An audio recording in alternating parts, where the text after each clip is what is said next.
What is going on, guys? Welcome back to my channel. Today we are looking at the newest from Nike and Takahashi's Japanese streetwear brand Undercover. This is the Nike Daybreak in the black and summit white colorway. Here we go.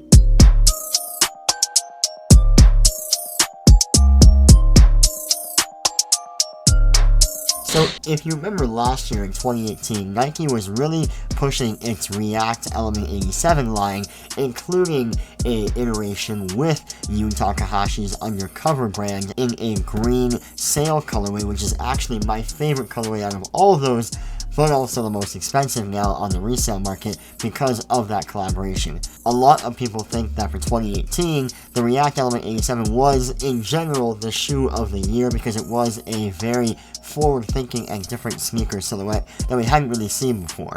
This Daybreak is actually a retro-looking, more vintage-looking sneaker for Nike, although they have been pushing it a lot in the 2019 years thus far, so people are considering this, myself included, to maybe be one of the shoes that Nike considers as one of its flagships for 2019. I just checked my sneakers app today, and it looks like next week they're actually coming out with a whole bunch of new Nike Daybreak colorways, non-collaboration colorways, but still nice colorways nonetheless, which shows how much effort and thought they're putting in to this silhouette this year. Now, this black colorway, along with the blue jay and the yellow colorway, all dropped on June the 7th, 2019, of course, for a price of $160 US, or up here in Canada, $210 Canadian. The box it comes in is a regular black Nike box that is a drawer-style box with the front ring and the glossy Nike logo on top, and then in true Undercover style, it does have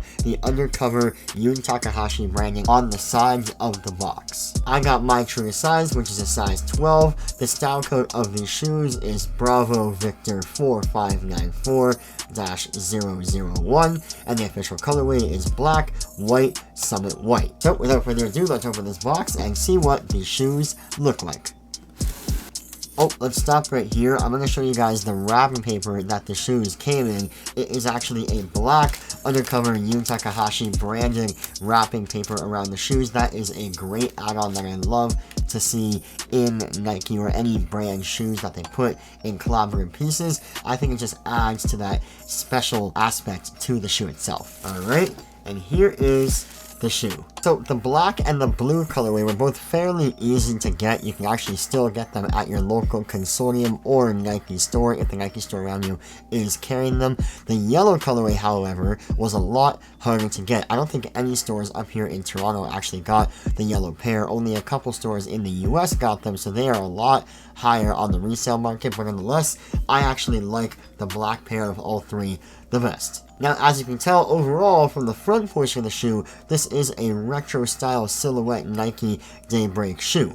The only addition that really makes it Undercover-esque is, of course, this big plastic thing that is attached to the back heel portion of the shoe. This hard plastic add-on is done in a black with a gray speckle finish, and it is very sharp and edgy, kind of makes it look like a transformer, very futuristic and very kind of pushing the envelope of what people think can be put on to a shoe, but I love it. It is definitely something that will stand these Undercover collab shoes apart from every other collab Daybreak out there. The majority of the upper is comprised of this black nylon material with a white leather swoosh that is quite soft and thin on the black nylon. The toe box and the lace portion is kind of wrapped around and covered in this black suede, which also you will find on the collar and back heel portion. Speaking of the heel, you do have this little black leather Undercover heel tab here that doesn't really come off. Oh, I lied, it does come off. My bad. This part does come off, I guess, as a heel tab or a heel pull, but it is done in this black leather that actually wraps onto the inside of the shoe itself. So the entire collar where your ankle will sit is actually going to be sitting on this soft black leather as opposed to the raw black nylon that the rest of the upper is comprised of. The laces on these are a pretty pretty much white, kind of flat lay, rope style lace, very thin, very flexible. I think goes with that whole vintage vibe. The tongue is again done in that black nylon finish with a bit of a white nylon trim around it, and the retro Nike woven tag with a black Nike text and blue swoosh and the words Undercover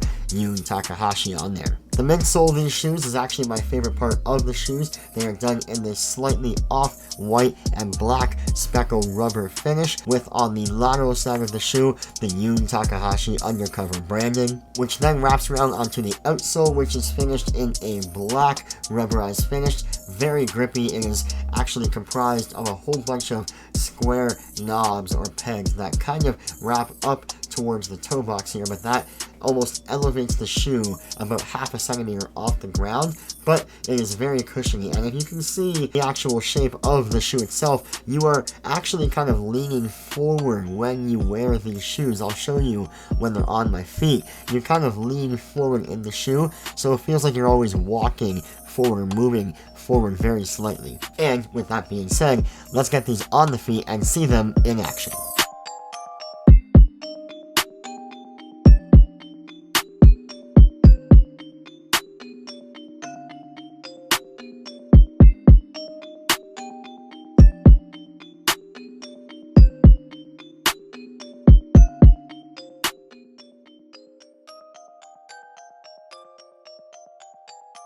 One final detail is that the insole is a black insole with both the Nike and blue swoosh branding and the Undercover Takahashi branding. A lot of Undercover branding on here, but that's what you want to see with a collab piece, is that people know it's a collab piece. Luckily, the Undercover brand name is not super loud like Supreme or other things like that, so it works on here that it has the word Undercover in several places. And then as far as sizing goes, I think I got a half size too big personally.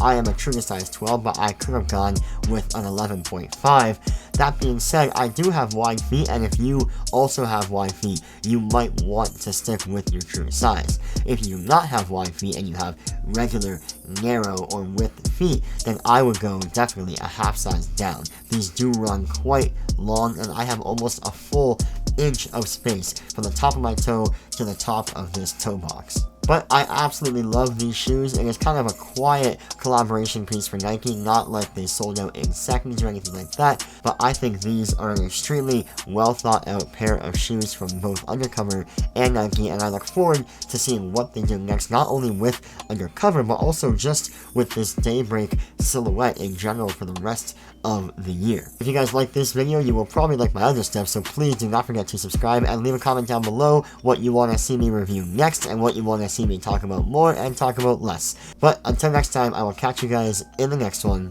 Peace.